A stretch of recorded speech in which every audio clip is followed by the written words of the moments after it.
నమస్తే. Welcome to BRK health. నేను దేవిక. ఇప్పుడు మనతో పాటు ఉన్నారు doctor Nishant Sadhanala, plastic and cosmetic surgeon. ఇప్పుడు సార్ గారైతే మనతో పాటు ఉన్నారు. సార్ గారిని అడిగి మరికొన్ని విషయాలు తెలుసుకుందాం. Hello sir. నమస్తే అండి. నమస్తే సార్. సార్ ఇది నార్మల్‌గా ఇప్పుడు చూస్తున్నాం గదా! లైక్ ఏజ్ అనేది లేకుండా చిన్న వాళ్ళకి గాని, పెద్దవాళ్ళకి గాని బ్లాక్ స్పాట్స్ ఇట్లా వస్తుంటాయి గదా సార్. బ్లాక్ అవును. స్పాట్స్ అనే కాదు, వైట్ స్పాట్స్, బ్లాక్ స్పాట్స్ అట్లాంటివి వస్తది. అసలు దానివల్ల ఏంటి సార్? అసలు ఎందుకు వస్తున్నాయి దానివల్ల? అదే మీరు బేసికల్లీ ఏంటంటే మొహం మీద డిఫరెంట్ కలర్ స్పాట్స్ వచ్చేది అసలు ఏంటివి అని ఎందుకు వస్తున్నాయి అవి అసలు? అడుగుతున్నారు. సో ఇప్పుడు 2 రకాలు ఉంటాయండి. కొంతమందికి పుట్టినప్పటి నుంచి ఉంటాయి. పుట్టుమచ్చలే ఉంటాయి. అవి కొంచెం పెద్దగా ఉంటాయి. మనకి యాహ్! నార్మల్ బర్త్ మార్క్స్ ఎట్లా ఉంటాయి వెరీ స్మాల్ అందరికీ ఉంటాయి. ఐడెంటిఫికేషన్ మార్క్స్ మన సర్టిఫికేట్స్ కూడా రాస్తా ఉంటాం. యాహ్! వన్ చిన్న స్పాట్ అట్లాగా ఉంటుంది. కొంతమందికి ఎట్లా అంటే మనం కొన్ని మూవీస్‌లో అట్లాగా చూస్తుంటాం. ఎట్లా అంటే ఆల్మోస్ట్ ఒక ఫేస్ అంతానే ఒక సైడ్ ఆఫ్ పెద్ద మచ్చలాగా యాహ్! ఉండడం. వాళ్ళు కొంచెం సోషల్లీ అవుట్‌కాస్ట్ ఉండడం. అవును. చిన్న మచ్చ ఇట్స్ లైక్ బ్యూటీ స్పాట్. ఇప్పుడేంటి ఒక లిప్ కిందనో గాని పక్కన ఉంటే ఇట్స్ లైక్ కావాలని కూడా అనుకుంటూ ఉంటారు. మరీ ఫుల్ ఫేస్ అంతా పెద్దగా ఒక ప్యాచ్ లాగా ఉంటే ఇట్ మంచిగా ఉండదు. కొంచెం సోషల్లీ అవుట్‌కాస్ట్ లాగా చూస్తూ ఉంటాం. అది ఒక కైండ్ ఆఫ్ మచ్చలు. అండ్ ఇంకొకటి ఏంటంటే ఏజ్ పెరిగిన తర్వాత కూడా కొత్త కొత్త మచ్చలు రావచ్చు. సపోజ్ అంటే ఇప్పుడు వైట్‌వి కంప్లీట్ డిఫరెంట్ ఉంటాయి, బ్లాక్ ఉంటాయి. ఇది ఒక్కటి కాన్సంట్రేట్ చేసి మాట్లాడదాం. ఇప్పుడు వయసు పెరుగుతున్నప్పుడు కూడా మనకి స్పాట్స్ వస్తున్నాయి అంటే ఎనీథింగ్ న్యూ ఆన్సెట్ మోల్ అనేది that should be evaluated. Problem ఉండొచ్చు. ఎందుకంటే to start with skin cancers లాంటివి కూడా ఒక మచ్చలాగే వస్తాయనమాట. ఎస్పెషల్లీ ఏజ్ మోర్ దెన్ 40, 50 కొత్తవి వస్తున్నాయి అని అంటే. అండ్ ఇవి వరి అవ్వాల్సినవి. ఇవి వరి అవ్వకుండా చాలా డిఫరెంట్ రీజన్స్ వల్ల కూడా జస్ట్ ట్యానింగ్ వల్ల కూడా కొన్ని మచ్చలు రావచ్చు. కొన్ని హార్మోనల్ ఇంబ్యాలెన్స్ వల్ల కూడా మెలాస్మా ఇట్లాంటివి అంటాం. కొంతమందికి మంగు మచ్చలు ఇట్లాగని అంటారు. కొంతమందికి ఒక ఏజ్ పెరుగుతున్నప్పుడు ఫీమేల్స్‌లోకి బటర్‌ఫ్లై ప్యాటర్న్‌లో ఒక ర్యాష్ లాగా రావడం, అరౌండ్ మౌత్స్ ఇట్లాగా రావడం. అవి కూడా కొంచెం ఎగ్జాక్ట్‌లీ స్పాట్ లాగా కాదు, ఒక tone of skin colour change అనేది ఉంటది. మనం ఇప్పుడు పర్టిక్యులర్‌గా తీసుకుంటే నేను ఇందాక ఫస్ట్ చెప్పినట్టు పెద్ద పెద్ద స్పాట్స్ అంటారు కదా! వాటిని మెడికల్ టర్మ్స్‌లో కంజెనిటల్ మెలనోసైటిక్ నీవస్ అంటారు. ఓకే. నీవస్ అంటే మచ్చ అన్నట్టు. మెలనోసైటిక్ అంటే మెలనిన్ అంటే డార్క్ కలర్ పిగ్మెంట్‌ని మెలనిన్ అంటాం. బ్లాక్ కలర్ ఉండేది. ఓకే. కంజెనిటల్ అంటే పుట్టుకతో వచ్చేది. If they are more than ఎక్కువ 5 సెంటీమీటర్స్ కంటే పెద్ద సైజ్ ఉంటాయి. Not just face. కొంతమందికి ఎట్లా ఉంటాయంటే ఆల్మోస్ట్ బాడీ మీద కూడా ఉండొచ్చు. వాటిపైన హెయిర్ కూడా గ్రోత్ అవుతా ఉంటది. మనం క్వైట్ ఆఫెన్‌గా అప్పుడప్పుడు చూస్తూ ఉంటాం. ఎందులో 1000 మందిలో ఒకళ్ళకో, ఒక 3, 4 వేల మందిలో ఒకళ్ళకో చూస్తూ ఉంటాం. దోస్ కైండ్ ఆఫ్ స్పాట్స్ కూడా ఉంటాయి. రియల్లీ బ్యాడ్ స్పాట్స్ అంటారు. కంజెనిటల్ మెలనోసైటిక్ నీవై అని.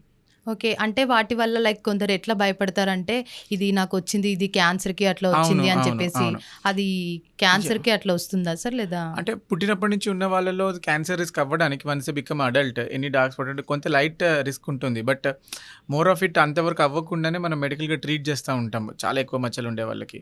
అండ్ ఎస్పెషల్లీ ఇందాక చెప్పినట్టు 40 ఆర్ 50 ఇయర్స్ తర్వాత ఒక కొత్త మోల్ లాంటిది ఏమైనా వస్తుందంటే డెఫినెట్లీ అవ్వడానికి చాలా ఛాన్సెస్ ఉంటాయి.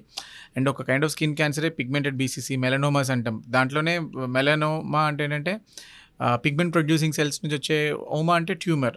Pigment okay. ప్రొడ్యూసింగ్ సెల్స్ నుంచి వచ్చే క్యాన్సర్‌ని మెలనోమాస్ అంటాం. అట్లాంటివి కూడా. Not okay. జస్ట్ ఫేస్ అనే కాదు, ఎనీవేర్ ఇన్ ద బాడీతో అసోసియేట్ అయ్యే ఉంటాయి.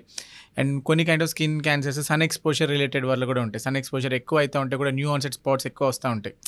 టు స్టార్ట్ విత్ ఫ్రాంక్ క్యాన్సర్‌లో ఏవి రావు. కొంచెం ప్రీ మాలిగ్నెంట్ కండిషన్స్ లాగా కొంచెం స్కిన్ కలర్‌లో చేంజెస్ కానీ, ఫ్రెకిల్స్, లెంటిగో అట్లా అంటూ ఉంటాం. ఆ చేంజెస్ కూడా వస్తుంటాయి ఇనీషియల్‌గా వచ్చేవి.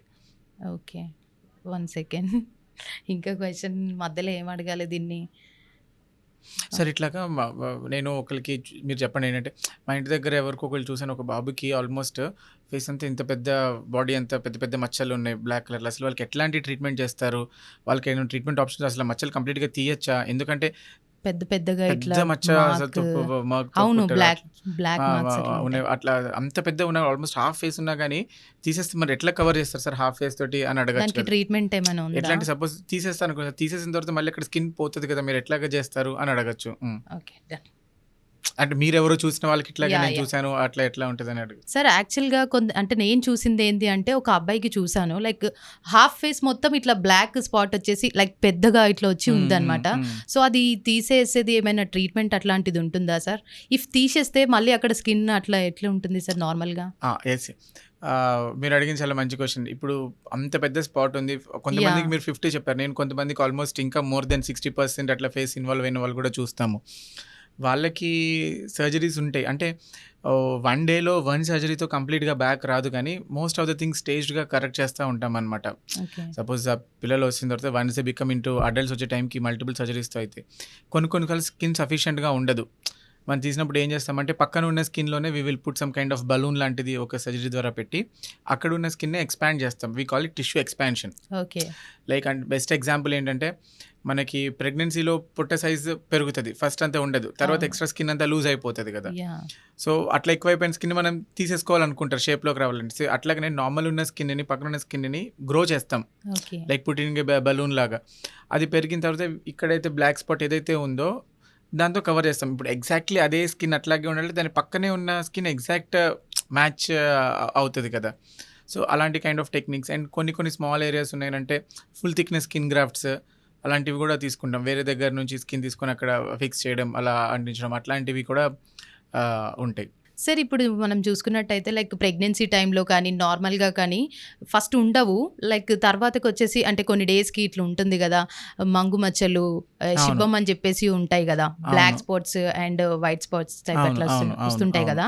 సో, వాటికి ఏమైనా ట్రీట్మెంట్ అట్లుందా సార్? అసలు ఎందుకొస్తుంది సార్ అది? యాహ్! ఇప్పుడు మీరు చెప్పినవి 2 రకాలండి. యాహ్! అంటే మనకు కామన్‌గా బ్లాక్, వైట్ ఉంటాయి కాబట్టి బ్లాక్, వైట్ స్పాట్స్ అంటూ ఉంటాం. ఒక పుట్టుమచ్చలాగా కాకుండా ఒక డిస్క్రీట్ ఏరియాలో కొంచెం ఏంటంటే ఒక స్కిన్ లైట్ టోన్‌గా డార్క్ అవ్వడం దాన్ని మనం యాహ్! మెలాస్మా అంటాం. ఓకే. మెలాస్మా అనేది కూడా యూజువల్లీ చీక్స్ ఏరియాలో అరౌండ్ మౌత్స్ వస్తా ఉంటది. అది మోస్ట్‌లీ హార్మోనల్ చేంజెస్ వల్ల కొంచెం ప్రెగ్నెన్సీ రిలేటెడ్‌లో అట్లాగా వస్తుండే. అదర్ కండిషన్స్ వల్ల కూడా రావచ్చు. వితౌట్ ఎనీ రీజన్ లేకుండా కూడా ఇట్లాంటివి రావచ్చు. అండ్ దానికి ట్రీట్మెంట్స్ ఉంటాయి. పిగ్మెంట్ లైటనింగ్ క్రీమ్స్ తోటి లైటన్ అవుట్ చేయడం, లేజర్స్ వర్క్ చేస్తాయి. కొంతమందికి చాలా సిగ్నిఫికెంట్‌గా ఉంటే సర్జరీస్ కూడా సమ్‌టైమ్స్ ఆప్షన్ చెప్తాం. అండ్ అది కాకుండా మీరు ఇంకోటి చెప్పారు వైట్‌గా షిబ్బం మచ్చలు, యాహ్! వైట్‌గా ఉండే శిబ్బం. స్పాట్స్ అవి చెప్పడం అని. దీన్ని మెడికల్ టర్మ్స్‌లో విటిలిగో అంటారనమాట. ఇది ఎప్పుడు వస్తుందంటే ఇందాక మెలాస్మా అన్నాను. మెలాస్మా అంటే మెలనిన్ అంటే బ్లాక్ పిగ్మెంట్ ఇట్లా అన్నట్టు. ఈ విటిలిగో అనే కండిషన్‌లో ఏమైద్దంటే మన బాడీలోనే ఉండే ఓన్ సెల్స్ మనకి ఇమ్యూన్ సిస్టమ్ ఉంటుంది కదా! బయట నుంచి ఏదైనా ఫారెన్‌ది వస్తే we should have immune system to fight against it. Yeah! అప్పుడు కొన్ని సార్లు ఏంటంటే మన బాడీలో ఉండే సెల్స్‌నే ఇది మనది కాదు, ఇది వేరే వాళ్ళది అన్నట్టు ఆటో సెట్ అయిపోతది. ట్యూన్ అయిపోతది. అవి ఎగ్జాక్ట్‌లీ మన పిగ్మెంట్ ప్రొడ్యూసింగ్ సెల్స్ మీద టార్గెట్ చేస్తాయన్నమాట. సో, మన బాడీలోనే ఆటో ఇమ్యూనిటీ ఎఫెక్ట్ అవ్వడం వల్ల ఈ పిగ్మెంట్ ప్రొడ్యూసింగ్ సెల్స్‌ని కిల్ చేసేస్తా ఉంటే డిజాల్వ్ అయిపోతాయి. సో, అందుకని పిగ్మెంట్ కొంతగా పోతుంటది. మోస్ట్ కామన్‌గా చూస్తాం నోస్ దగ్గర గానీ, కొన్ని సార్లు ఇంత సివియర్‌గా లిప్ దగ్గర కూడా పోతా ఉంటుంది. వైట్ కలర్ స్పాట్స్ వస్తా ఉంటాయి. చీక్స్ దగ్గర, బిహైండ్ ఇయర్ అట్లా వస్తా ఉంటది. సో, ఇవి అర్లీ స్టేజెస్‌లో ఒకేళ వస్తున్నప్పుడు చూస్తే దేర్ ఆర్ డిఫరెంట్ ట్రీట్మెంట్స్ ఉంటాయి. పువా థెరపీ, లైట్ థెరపీ అని కానీ లేదా పిగ్మెంట్ ఇండక్షన్ ట్రీట్మెంట్స్ అవన్నీ చేయొచ్చు. అండ్ సమ్‌టైమ్స్ మనం ఇమ్యూన్ మాడ్యులేషన్ కూడా చేసి కొంచెం తగ్గిస్తాం. బట్ ఆ టైంలో చాలామంది రారు. వన్స్ అవన్నీ కొంతకాలం అయిన తర్వాత స్టెబిలైజ్ అయిపోయి మచ్చలు అట్లాగా ఉండిపోతాయి. దెన్ అప్పుడు కమ్స్ ట్రీట్మెంట్ ఆస్పెక్ట్స్ ఏంటంటే దానికి కూడా ఆప్షన్స్ ఉంటాయండి. లైక్ ఏంటంటే ఎక్కడైతే వైట్ స్పాట్ అయితే ఇప్పుడు పిగ్మెంట్ పోయింది కాబట్టి వేరే చోట ప్రాపర్‌గా ఉన్న స్కిన్‌ని తీసుకొని అక్కడ వేయడం. లేదా అంటే న్యూగా ఇప్పుడు మెలనోసైట్ ట్రాన్స్‌ఫర్ అని ఉంటుంది. ఎక్కడైతే పిగ్మెంట్ ప్రొడ్యూసింగ్ సెల్స్ ఏవైతే ఉంటాయో వాటిని చిన్న స్కిన్ లాగా తీసుకొని ఆ సెల్స్‌ని సెపరేట్ చేసి ఆ సెల్స్‌ని అక్కడ స్ప్రే చేస్తాం. సో దట్ మళ్ళీ అక్కడ పిగ్మెంట్ అనేది రీఫార్మ్ అయితది అనమాట. సో, ఈ కైండ్స్ ఆఫ్ ప్రొసీజర్స్ తోటి చేయొచ్చు. ఇప్పుడు ఆ యాక్టివ్ స్టేజ్‌లో రాకపోయినా మోస్ట్‌లీ అందరూ ఇన్‌యాక్టివ్ స్టేజ్‌లో సెటిల్ అయిపోయిన తర్వాత వస్తారు కదా! అప్పుడు చేయొచ్చు డెఫినెట్‌లీ. దీనికి ఎన్ని డేస్ అట్లా ట్రీట్మెంట్ అట్లా ఉంటుంది కావచ్చు sir? Yeah! Treatment depends on వాళ్ళు ఏ స్టేజ్‌లో ప్రెజెంట్ అయ్యారు అన్న దాన్ని బట్టి. క్యూర్ అయితే అవుతుంది. క్యూర్ అయితే అవుతుంది. సో, ఇన్ని డేస్ అనేసి ఉండదు ఇంకా ఉండదు. డిసీజ్‌ని బట్టి యెస్. దానికి. డిసీజ్‌ని బట్టి. అండ్ సపోజ్ పెద్ద ప్యాచ్ ఉన్న వాళ్ళకి అట్లా అంటే ఇప్పుడు మనం సపోజ్ సెటిల్ అయిపోయిన వాళ్ళకి ఏంటంటే జస్ట్ చేసిన తర్వాత they can go back to work వెంటనే అయిపోతుంది. బట్ యాజ్ అన్ యావరేజ్ అంటే ఎంత ఏరియా ఎక్కువ ఇన్వాల్వ్ అయిన దాన్ని బట్టి ట్రీట్మెంట్ అనేది ఉంటుంది. ఒక టైమ్ ఫ్రేమ్ అంటూ స్పెసిఫిక్‌గా ఉండదు. బట్ రఫ్‌లీ చెప్పాలంటే ఒక 1 వీక్, 2 వీక్స్‌లో సెట్ అవుతది. But complete to form pigment రావడానికి it will take time. 3 months వరకు కూడా అట్లాగా పడుతుంది టైం. ఓకే. చాలా మంచి ఇన్ఫర్మేషన్ ఇచ్చారు sir. Thank you thank so you. Much.